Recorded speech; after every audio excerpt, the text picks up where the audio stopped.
On December 19, 2025, the skies over central Syria erupted in a display of overwhelming firepower as CENTCOM launched Operation Hawkeye Strike, a massive, meticulously coordinated air assault targeting ISIS strongholds. The night was lit up by the thunder of F-15E Strike Eagles and the flash of precision-guided munitions, sending a clear message across the region and the world. This was no random act of aggression, it was a calculated and forceful response to a deadly ambush on American forces just days earlier, where several U.S. soldiers were wounded and military vehicles destroyed. The attack had shocked the American public and military leadership alike, demanding a swift and decisive answer. The message from Washington was unmistakable: any attack on U.S. personnel would be met with overwhelming and immediate force. American troops, already on high alert, prepared for further escalation, determined to show that such provocations would not go unanswered. The operation involved dozens of aircraft, including bombers, drones, and support planes, all working in concert to cripple ISIS's infrastructure. Their mission? To eliminate key operatives, destroy command centers, and disrupt the group's ability to coordinate future attacks, all in a single, decisive blow.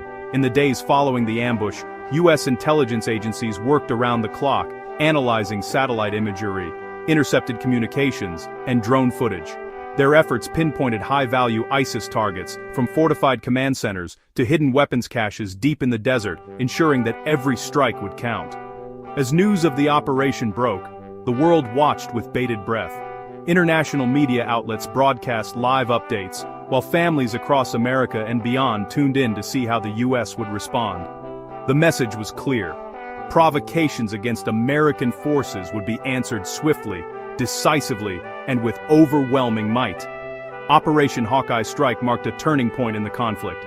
America's patience had run out, and its military power was now on full display for the world to see. The operation not only struck a blow against ISIS, but also served as a stark warning to any who might threaten U.S. interests in the region.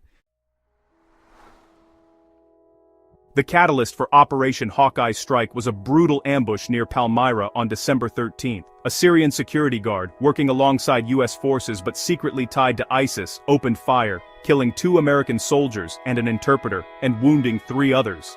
The betrayal shattered trust and sent shockwaves through the U.S. military. The attacker was killed, but the damage was done. Grief quickly hardened into resolve. President Trump met with the families of the fallen, underscoring the gravity of the loss and the certainty of a response. This single act of treachery set in motion one of the most significant U.S. military operations in Syria in years. Operation Hawkeye Strike began at 4 p.m. Eastern, unleashing a relentless barrage on over 70 ISIS targets across central Syria. U.S. Air Force F-15Es, A-10s, Apache helicopters, and HIMARS rockets worked in concert, joined by Jordanian F-16s in a rare show of regional unity. The operation targeted ISIS strongholds in Deir ez-Zor, Raqqa, and the mountains near Palmyra. Over 100 precision-guided munitions were used, minimizing collateral damage while maximizing impact. Each target, from command posts to training camps, was chosen based on fresh intelligence after the ambush. The goal: paralyze ISIS, disrupt its operations, and send a message that the U.S. and its allies would not tolerate further attacks. In a matter of hours, ISIS is scored. His network was left scattered and weakened.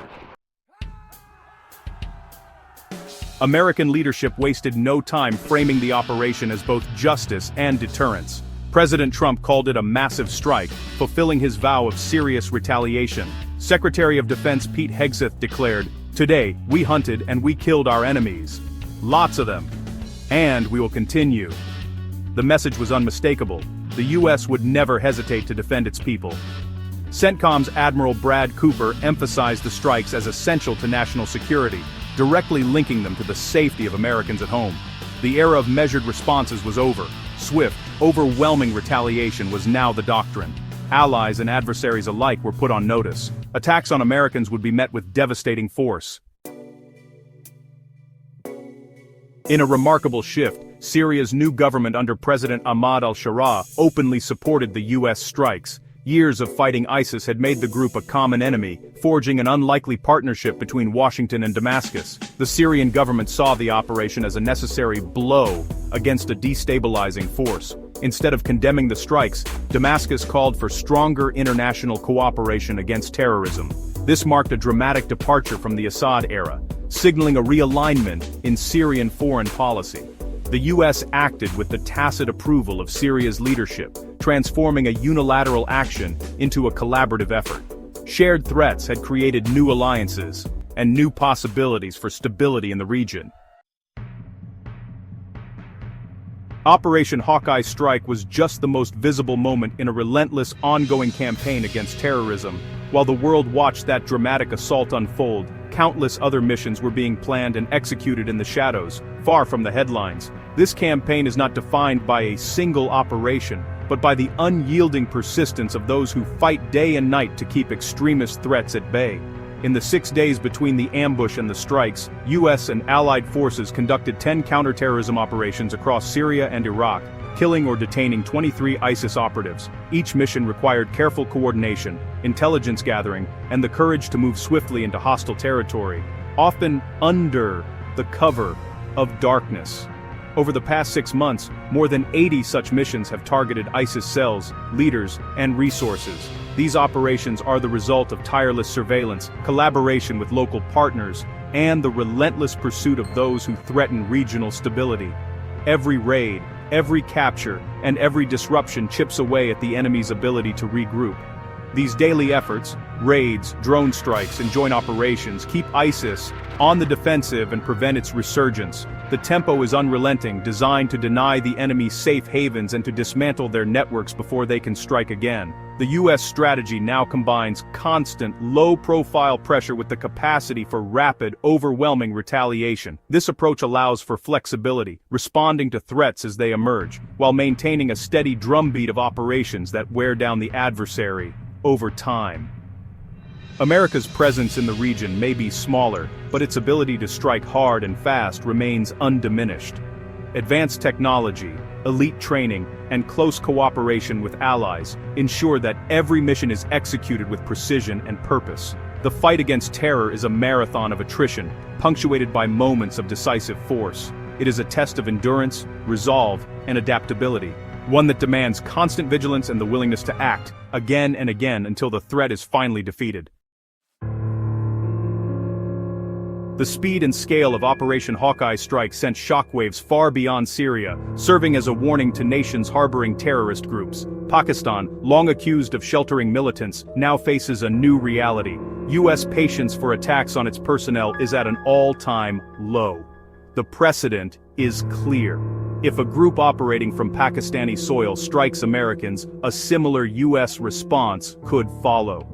While Pakistan's nuclear status and complex politics make direct action riskier, the message is unmistakable. Safe havens will not be tolerated. The era of diplomatic warnings may be giving way to rapid, unilateral military action. Other nations are now recalculating the risks of harboring groups that threaten U.S. interests. The consequences for inaction have never been higher. The recent events in Syria may well mark the dawn of a new American military doctrine, one that is defined not just by speed, but by the sheer scale and intensity of its response. In a world where threats can emerge and escalate in a matter of hours, the United States is signaling that it will no longer be bound by the slow, methodical pace of the past. The 6-day turnaround from the deadly ambush to the launch of coordinated airstrikes is a dramatic departure from the days when American responses were measured in weeks or even months. This rapid action sends a clear message. The U.S. is prepared to act decisively and without hesitation when its forces are threatened. This emerging model, rapid, decisive retaliation, could soon become the new standard for U.S. military action around the globe. By responding quickly and forcefully, The U.S. aims to deter adversaries from future attacks, while simultaneously reassuring its allies that American commitments remain ironclad. Even as the U.S. shifts some of its military focus to other regions, its ability to project power in the Middle East remains formidable. Advanced warships, air bases, and rapid deployment forces ensure that American influence in the region is as strong as ever. The new approach is efficient and flexible, relying on a smaller, more agile footprint, but maintaining the capacity for massive, precision strikes when the situation demands it. This allows the U.S. to respond to threats anywhere, at any time, with overwhelming force. For America's enemies, the warning is stark. Any attack will be met with swift and punishing consequences. For its partners and allies, the message is equally clear. The United States stands ready to defend its interests and honor its commitments, no matter how quickly the situation evolves. In this new era, justice for fallen soldiers is delivered not through endless grinding campaigns, but with swift, targeted, and punishing force from above. The future of American retaliation is here, and it moves at the speed of war.